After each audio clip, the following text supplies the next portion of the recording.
Welcome to Module 7 on Assessing Students and Text.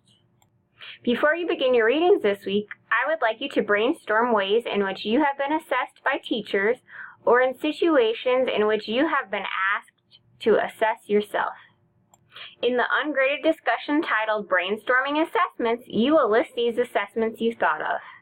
Also, you will pick one assessment that you feel created a negative experience for you and one assessment that you felt had a positive experience for you. Now I'm going to share my positive and negative experience in assessment with you. Let's start with my negative experience. I myself can remember back to taking a test in a nutrition class as a freshman in high school.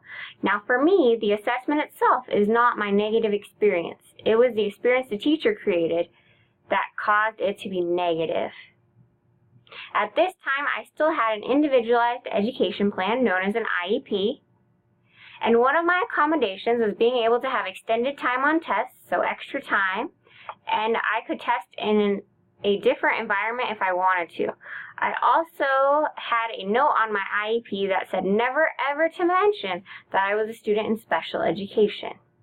Well, this particular teacher called my name and a few other students' names and told the class that we were not smart and were in special education and had to go to a different environment so someone could read us the test.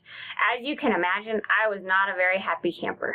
I'm pretty sure I trotted off to my special education caseworker to help get her to rectify the situation, or I went to the office at that point. Anyways, let's move on to my positive experience in assessment.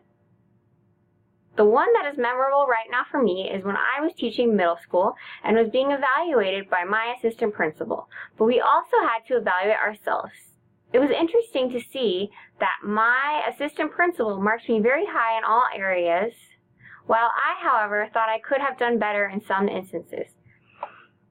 Thinking back on this experience, I know this is a quality I have. I'm always harder on myself, but I think self-assessment is still important to do.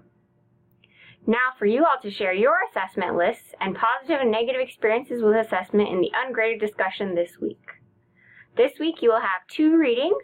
You will read Chapter 4 from your Content Area Reading textbook and the article Provost et al. 2010. There is an extra presentation to view this week. In viewing this presentation, I'd like you to think about some of the quantitative and qualitative factors in the readability of textbooks and how they are measured. The Chapter 4 presentation from the publisher is provided for your viewing. Remember, some like to view this before reading or use it as a recap of main ideas later after reading. The choice is yours how you would like to use this. Reading response number 3 is due this week. Remember to pick a different strategy than you used for 1 or 2. In grading these, I'm starting to see some significant improvements from your number 1 response to your number 2 response. Keep it up, guys. The last thing you will complete this module is Quiz 6. Remember, if I can do anything to better assist your learning in this class, please let me know.